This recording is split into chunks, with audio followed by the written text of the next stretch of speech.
Hello student, my name is Deepak Yadav and I am from RK Memorial Senior Secondary School, Sojat Road. Today I am going to discuss about materials from the subcontinent and beyond. इस paragraph के बारे में आज हम आपसे बातचीत करेंगे। साथ ही साथ मैं आपको बताना चाहूँगा कि इसके जस्ट पहले वाले वीडियो में मैंने आपको इसी से पहले वाले पैराग्राफ के बारे में आपसे बातचीत किया था, डिस्कशंस किया था। अब हम उसी के अगले पैराग्राफ को इस वीडियो में कंटिन्यू करने वाले हैं, जिसका शीर्षक है, जिसका टाइटल का नाम है materials from the subcontinent and beyond. इसका अर्थ क्या होगा, इसकी मीनिंग जानते हैं। जैसे हम आपको बताना चाहेंगे, मटेरियल्स का मतलब होता है रॉ मटेरियल्स, कच्चा माल जो इंडस्ट्री में आप यूज करते हैं। फ्रॉम द सब कॉन्टिनेंट का मतलब यहाँ पर सब कॉन्टिनेंट उस सेंस में यूज किया जाता है कि ऑल ओवर इंडिया के लिए सब कॉन्टिनेंट आपको यूज किया गया है इस वर्ड को, इसीलिए बियॉन्ड। तो इन सब का पूरा क्या मतलब ये है कि इंडस वैली सिविलाइजेशंस के जो लोग थे वो बेसिकली अपने इंडस्ट्री के लिए रॉ मटेरियल्स को, कुछ तो रॉ मटेरियल उनके आसपास ही मिल जाती थी, आसपास एरिया में, कुछ ऐसे रेयर रॉ मटेरियल होती थी जो बहुत दूर दूर से डिस्टेंस पार्ट्स ऑफ लैंड से वो मंगाते थे, वहाँ से वो चीज़ों को लाते थे। तो उसी के बारे में इस पूरे वीडियो में हम चर्चा करेंगे, आपसे बातचीत करेंगे कि किस तरह से जो हड़प्पन से वो अपने रॉ मटेरियल्स को, अपने इंडस्ट्री के रॉ मटेरियल कच्चे माल को बहुत दूर दूर से लाते थे। और लाते थे तो ट्रांसपोर्टेशंस की किस टाइप का ट्रांसपोर्टेशन होता था, कि कैसे उनकी नियम होता था, स्ट्रेटजीज क्या थी, कैसे रणनीति क्या था लाने का, इन सब के बारे में, इसके बारे में बेसिकली चर्चा करने वाले हैं। साथ ही साथ इस बात पे भी हम इसमें चर्चा करेंगे कि जैसे वो बहुत सारे तरीक़ों से लाते थे और बहुत दूर दूर से लाने के लिए उनको ट्रांसपोर्टेशन की खर्चा बहुत ज़्यादा पड़ता था हड़प्पन्स को, क्योंकि रॉ मटेरियल को बहुत दूर से ला रहे हैं, अलग अलग स्टेट से ला रहे हैं, साउथ इंडिया से ला रहे हैं, ईस्ट इंडिया से ला रहे हैं, जिसके लिए उन्होंने अलग अलग तरीक़ों का अपने खर्चे को कम करने के लिए, अपने ट्रांसपोर्टेशन के खर्चों को कम करने के लिए उन्होंने अलग अलग अलग अलग तरीकों को अपनाया, ताकि जो ट्रांसपोर्टेशन में कच्चे माल को लाने में, ट्रांसपोर्टेशन में होने वाली खर्चे को कम किया जा सके। और उसके लिए बहुत सारे वेरियस वे को यूज किया। उन्हीं में से एक जो रणनीति थी, जो नियम था, जिसको यूज करके उन्होंने अपने खर्चे को कम किया, ट्रांसपोर्टेशन को, इसमें पढ़ने वाले हैं। तो चलिए चलते हैं इस वीडियो में, जानते हैं उस नियम के बारे में। बोलता है Harappans procured materials for craft is various way. जो हड़प्पन्स पीपल थे, उन्होंने अपने रॉ मटेरियल्स को प्रिक्यूड्स कर लाने के लिए, क्राफ्ट के रॉ मटेरियल्स को लाने के लिए बहुत सारे वेरियस तरीकों को, बहुत सारे तरीकों को यूज करते थे। उन्हीं में से एक तरीका था one was establishment of the settlement near by the area where materials was easily available. उन्हीं में से एक तरीका यह था, उनको ऐसा लगा कि हम बहुत फार ऑफ लैंड से रॉ मटेरियल को ला रहे हैं, जिसमें हमें ट्रांसपोर्टेशन की खर्चा जो है इंक्रीज हो रही है, बहुत ज़्यादा पड़ रहा है। तो ऐसा क्यों नहीं करते हैं कि जहाँ पर रॉ मटेरियल मिलता है वहीं पर हम अपनी इंडस्ट्री को, कंपनी को इस्टेब्लिशमेंट कर देते हैं। और ये तरीका बहुत उनको जायज़ लगा, ताकि उनसे क्या होगा, ट्रांसपोर्टेशन की खर्चा बच जाएगी।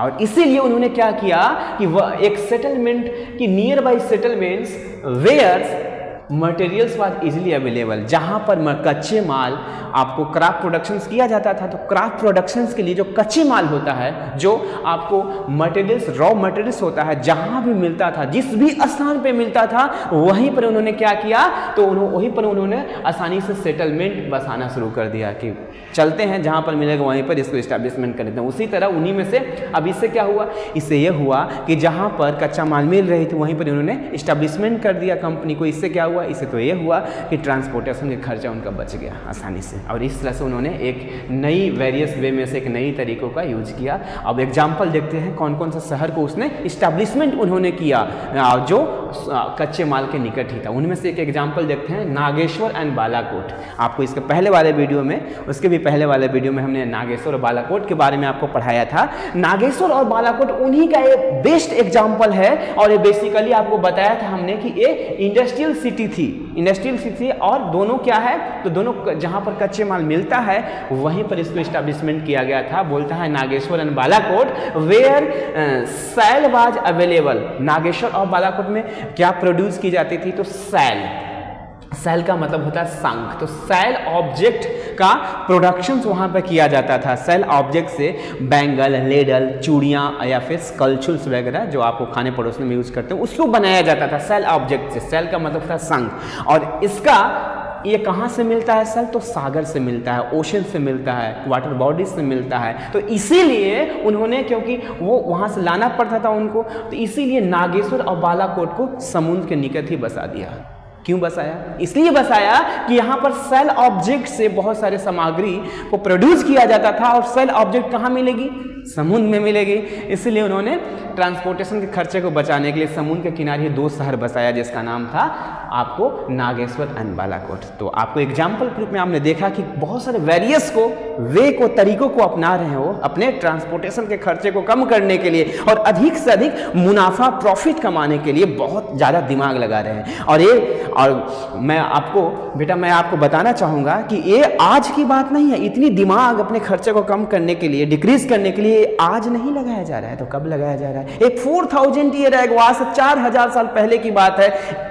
इस टाइप से लोग प्रोग्रेसिव थॉट वाले थे, इस टाइप से लोग सोचते थे आज से 4000 साल पहले, जब कंदराओं में, गुफाओं में आदि मानव रहा करता था। इन दैट टाइम की पीरियड की बात है कि हमारे यहाँ आपको अर्बन सिविलाइजेशन था, जहाँ के लोग बहुत थॉट वाले थे, डेवलप थॉट वाले थे, प्रोग्रेसिव सोचते थे, और अधिक से अधिक प्रॉफिट्स और पूरी तरह आपको ट्रेड बिजनेसमैन वाले दिमाग वाले थे। तो इस तरह से आपको एक एग्जाम्पल देखा हमने जो शहर को बसाया गया था। दूसरा एग्जाम्पल चलिए देखते हैं। दूसरा एग्जाम्पल है सोर्टुघई। सोर्टुघई बेसिकली अफगानिस्तान में पड़ता है। बोलता है Shortughai in far of Afghanistan in other example for it. Basically Shortughai में एक नीले टाइप की पत्थर मिलता है, स्टोन मिलता है, जिससे बेसिकली बहुत सारे डेकोरेशन से जुड़े बहुत सारे सामग्री बनाया जाता है, वस्तु बनाई जाती थी। इसके अलावा और भी चीज़ों में इसके यूज किया जाता था। आपको इसके अलावा आपको क्राफ्ट प्रोडक्शंस हो गया, सेल ऑब्जेक्ट का प्रोडक्शंस हो गया, सब में इस पत्थर स्टोन का यूज किया जाता था, क्योंकि ये बहुत ही ज़्यादा क्या था, महंगा, कॉस्टली हुआ करता था। और ये जो पत्थर का जो सोर्स था, जो खदान था, वो बेसिकली अफगानिस्तान में था। अफगानिस्तान के सोर्टुघई नामक स्थान में ये लोकेटेड था। इसीलिए उनको आपको यहाँ तक अफगानिस्तान से कच्चे माल लाने में बहुत ज़्यादा इनको ट्रांसपोर्टेशन की खर्चा लगती थी। इसकी वजह से उन्होंने अफगानिस्तान में एक छोटी सी सिटी बसा दिया और इंडस्ट्रियल सिटी बसा दिया, और उसका नाम रखा सोर्टुघई। और यहाँ से इस पत्थर को आराम से वहीं पर मिल जाती थी और प्रोडक्शन करना शुरू कर दी। वही बोलता है कि it was situated near best source of the Lapis lazuli. Lapis lazuli उस पत्थर का स्टोन्स का नाम था, और ये ब्लू स्टोन्स, वो ब्लू टाइप के दिखता था, ठीक है, blue stones that was apparently very high value. वो बहुत ज़्यादा कॉस्टली और बहुत ज़्यादा इंपॉर्टेंस और हाई वैल्यू रखता था। तो चलिए चलते हैं और उस पत्थर के बारे में देखते हैं, उसके फिगर देखते हैं कि कैसा दिखता था।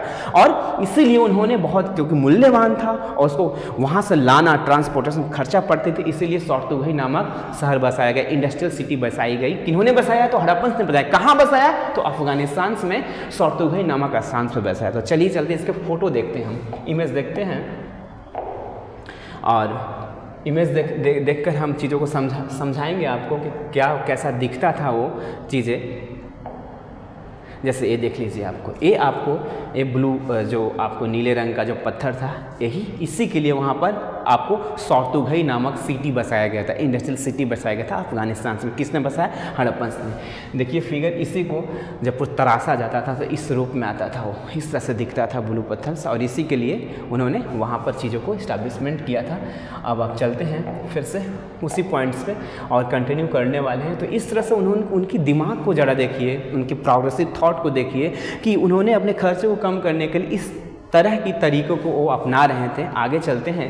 बोलता है सिमिलरली, एक और एग्जाम्पल देता है, बोलता है सिमिलरली इसी तरह Lothal in Gujarat was near source of the carnelians steatites and metals. बोलता है कि जो लोथल गुजरात है, गुजरात में एक शहर था लोथल, जो बेसिकली पोर्ट सिटी था, बंदरगाह था, बहुत विकसित बंदरगाह था इंडिया का इन दैट टाइम पीरियड में। तो ये जो लोथल है इसीलिए बसाया गया था। क्यों बसाया गया था लोथल? इसलिए बसाया गया था कि लोथल के नियर बाई में 3 और रॉ मटेरियल, बहुत कीमती रॉ मटेरियल मिलते थे, जिसका नाम था कार्नेलियन, स्टीएटाइट एंड मेटल्स, ये सब है। ये सब जो आपको स्टोन्स है, पत्थर है, जो क्राफ्ट प्रोडक्शंस में यूज किया जाता है, वो आपको लोथल के आसपास वाले एरिया में मिल जाते हैं। स्टीएटाइट, कार्नेलियन एंड मेटल्स में आपको बहुत सारे मेटल्स जैसे कॉपर हो गया, सब चीज़ मिल जाती थी। इसीलिए, और समुद्र के किनारे भी है लोथल, तो समुद्र के आसपास में ही एरिया में बसाया गया, इसलिए लोथल को बसा दिया गया ताकि ये जो तीनों पत्थर है आसानी से मिल जाए और ट्रांसपोर्टेशंस की खर्चा बच जाए। तो ज़रा सोचिए, इस तरह से वो सिटी बसा रहे थे जहाँ पर कच्चा माल मिल रहा था, वहीं पर बसा रहे हैं। और लोथल तो और भी ज़्यादा बंदरगाह बना दिया गया था ताकि आसपास ही प्रोडक्शंस कर ले, आसपास सारे वो कच्चे माल मिल जाएंगे, और साथ ही साथ आपको वहीं से विदेशों में समुद्र के जरिए, आपको पोर्ट के जरिए विदेशों में उसको सेल कर दे, बेच दे, निर्यात कर दे, एक्सपोर्ट कर दे। तो इस तरह से उनकी प्रोग्रेसिव थॉट था और पूरी तरह बिजनेस माइंडेड थे, वो पूरी तरह अपडेटेड वर्जन था पूरे ह्यूमन सेपियंस का। तो इस तरह से उन्होंने अपने सेटलमेंट को इस्टेब्लिशमेंट कर रहे हैं, तो उनकी स्ट्रैटेजी, उनकी सोच इस टाइप का था। तो इस वीडियो में आपने चीज़ों को देखा।